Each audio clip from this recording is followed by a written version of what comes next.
looking at our new garden here, done with some pine sleepers, and we've just put in the drip tubing for the plants. Just run that through there, as you can see.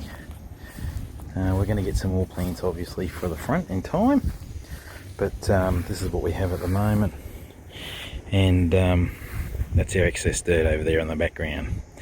But yeah, we've had to put in some new dirt as well, and we'll also add some sugarcane mulch to the top. What we'll also put in, I might even do a bit of a filming just of that on the top. Yeah, this is the new garden. These are, I can't think of the name of the trees, but I'll have a look and just maybe take a photo of the tags we've got for them. It's a grevillea in the centre. We've actually transplanted that one. It's not really the healthiest at the moment. I don't know if we can see on the leaves. Our soil here is absolute rubbish, and we've got to get our soil into better condition. But hopefully the soil here isn't so bad from what we've been working on. We've also planted these in with compost, so the compost should also make a bit of a difference too, for helping getting the roots established. But this one was in a larger pot before we had the garden ready for planting, so it was it's grown quite a bit.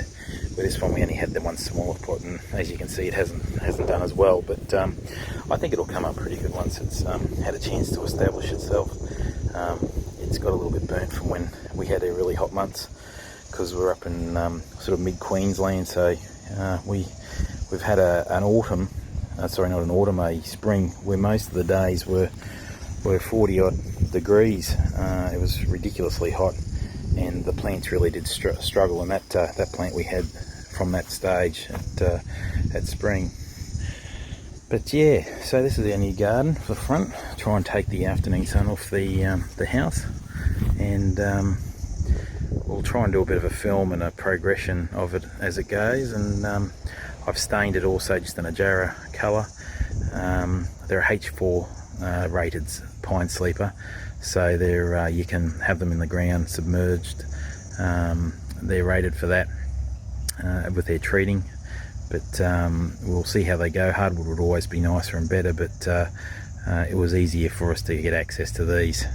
So anyway, I'll show you some progress as it goes. So I just found the tag for these trees. I'll just show you here. This is what they are. They're an ivory curl flower. I won't even try to attempt to pronounce the proper name there at the top, but that's the flowers. They're a nice tree, and basically, we look over on the back here, as we can see there, they get to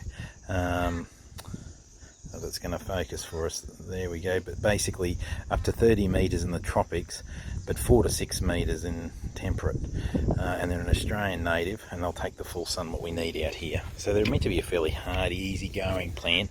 I know a lot of people probably have seen them before. We've tried to make sure we've positioned these correctly. There's something you always want to do when you're planting a new garden with your plants of choice. Make sure you know how they're going to grow.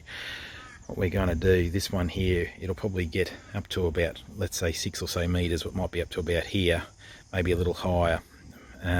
But what we've got to be careful of is this roof, what comes out through here, because as it grows, it's going to grow out like this. So we've got to make sure that the gutters aren't going to be too bad.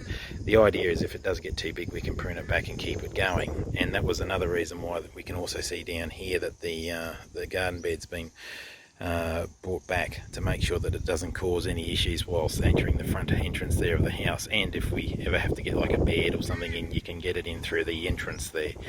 So these are all the little things you got to try and think of while planning your new garden. I know many will know that, but always think about the positioning and what you're planting, and how to best do it.